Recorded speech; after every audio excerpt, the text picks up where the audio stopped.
Eu quero entrar agora num outro tópico que o Marcelo até comentou sobre o tal do credenciamento. O que que é o credenciamento? O credenciamento é um grupo fechado de empresas que prestam serviço, no caso, para o cliente da seguradora. Na verdade, dentro desse modelo de credenciamento existe, ou existiam pelo menos, alguns contratos que o Calil pode falar do lado da seguradora e o Marcelo pode falar do lado da oficina. Eu estava dando uma analisada em alguns contratos meus. Hoje eu também só tenho um credenciamento por escolha nossa. Nós E também. dentro dos contratos que eu vi desde 2003 até 2016, não existe uma cláusula prevista de reajuste vinculado a algum índice ou alguma data. Fala, em alguns nem fala de reajuste, reajuste de valores de mão de obra, por exemplo. Em outros fala de um reajuste, mas de uma forma muito genérica. E esse reajuste simplesmente não vem. Ou quando vem, vem por um índice que não sabe se dizer da onde. Por obrigação, em lei, sendo um contrato de prestação onde deve mostrar valores, não deveria ter previsto uma cláusula que fala de reajustes vinculado a algum índice monetário? O correto seria um contrato bem redigido, vocês teriam que ter efetivamente uma cláusula prevendo o reajuste da prestação de serviço ou tudo que se envolve ali. Agora, se não houver a previsão ali, mais uma vez, pode ser discutido judicialmente, né? Mas vocês estão numa relação ali de prestação de serviço em que pese vocês ser uma relação comercial, há uma disparidade. Então, claro, se você mover uma ação judicial em face de uma companhia seguradora pedindo aplicação de um índice de reajuste de IGPM, por exemplo, que é um índice um pouco controverso ultimamente, em razão do índice elevado, né? Vocês vão ter algum problema, né? Vocês vão estar Sentido de represália, você diz? Sim. Então, uma represália ou alguma... Poxa, nós somos parceiros comerciais aqui, você está me processando. Então, fica complicado. Mas um contrato bem redigido deveria prever um índice de reajuste. Gabriel. E na prática, Marcelo, como isso acontece?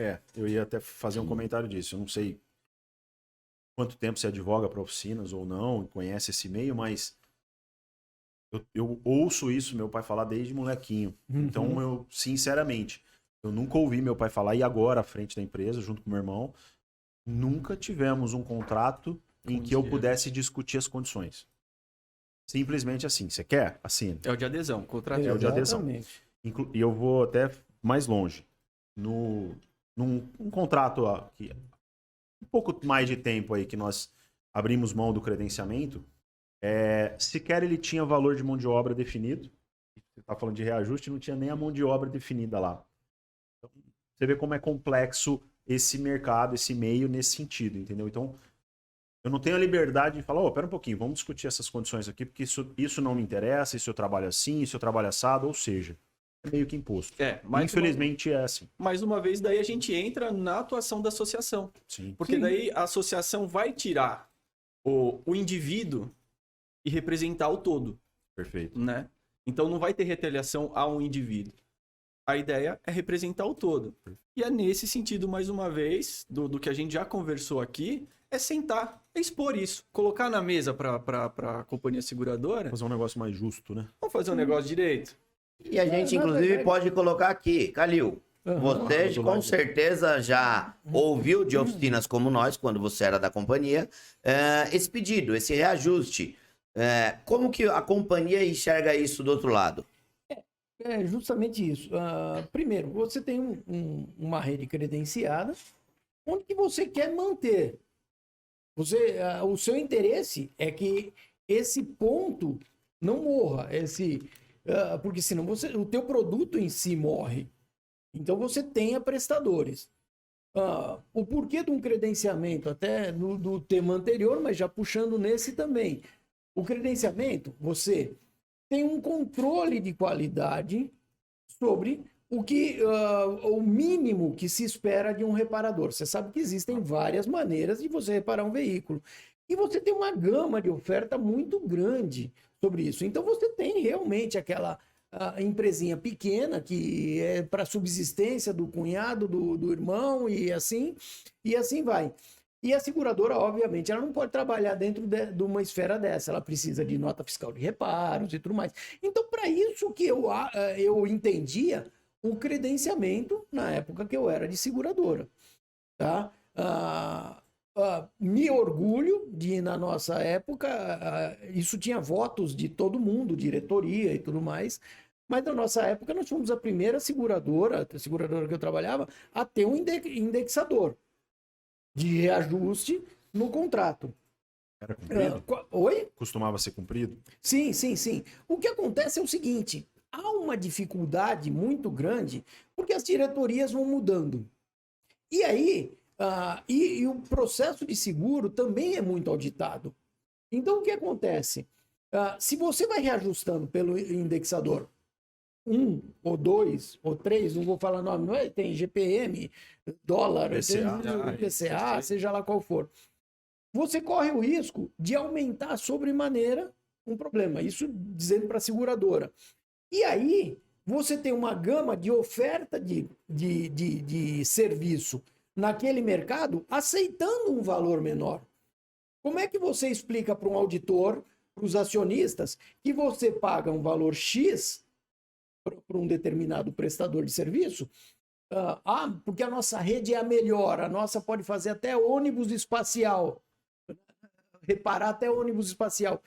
Será que é isso mesmo? Então isso também contra o gestor da seguradora, e aí até fazendo aquele contraponto e me colocando na pele de quem já foi de seguradora, é muito difícil você conseguir explanar. Por que eu vou estar pagando? Vamos dar valores 80 para 1, sendo que naquele mercado existe uma oferta a 60.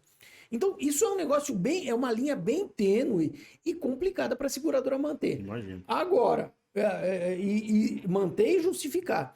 Agora, isso não justifica o abuso que tem com a gente. Vamos negociar um índice? Vamos. Todos os anos poderíamos conversar com as associações e fechar índice, assim como você faz com o patronal, com o sindicato, dissídio coletivo. Você entendeu? Perfeito. Porque os nossos insumos, e não é só mão de obra. Então, aumentou 6% a mão de obra, vai aumentar 6%. Não é. Você tem tintas em dólar, você tem o gás valor, atrelado ao petróleo. Exatamente, o valor de peças, você tem aluguel, a IGPM.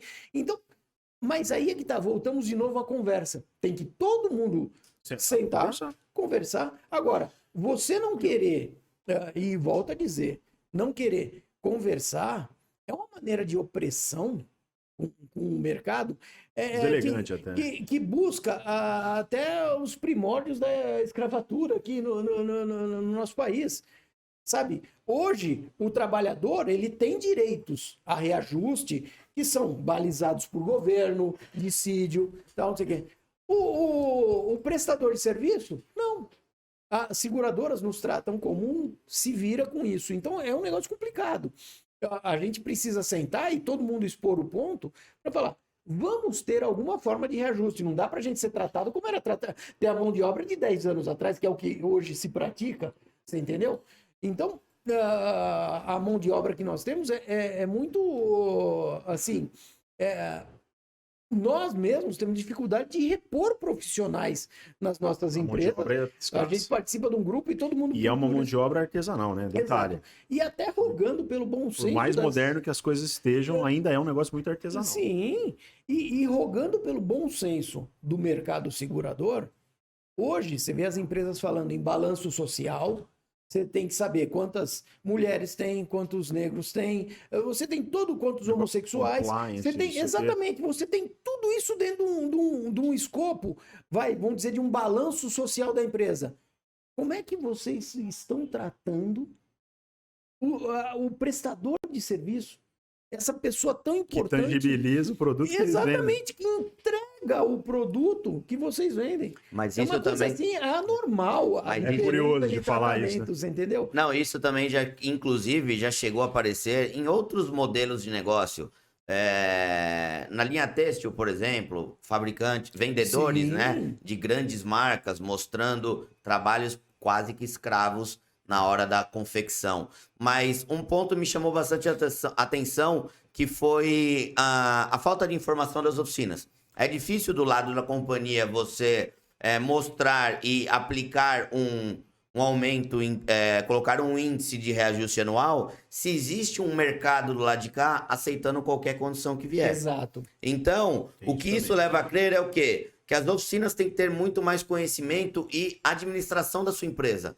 Porque não é você trabalhando mais que você vai conseguir ter uma lucratividade se você está trabalhando uma mão de obra tão defasada. Então, você tem que sair da participação sozinha de dentro da empresa e se unir a um grupo. Acho que Seja até do esse... amadorismo, né, Gui? Exatamente. Tirar o amadorismo e virar um empresário de verdade. Isso. Não ser um oficineiro. Por isso que É outro tantas oficinas abrem e fecham. Abrem Então, e fecham. por isso que eu convido vocês a participarem, no caso da Associação de Oficinas do Brasil, ou participarem de um outro movimento, de uma outra associação que pode se formar na sua região, ou também que atenda todo nível Brasil. Mas você precisa ir atrás de conhecimento e não simplesmente aceitar as condições que são postas em cima da mesa. Porque enquanto você estiver fazendo isso, a seguradora vai estar simplesmente calada, não querendo nos ouvir e trabalhando da maneira que pouco se importa qual será o resultado final.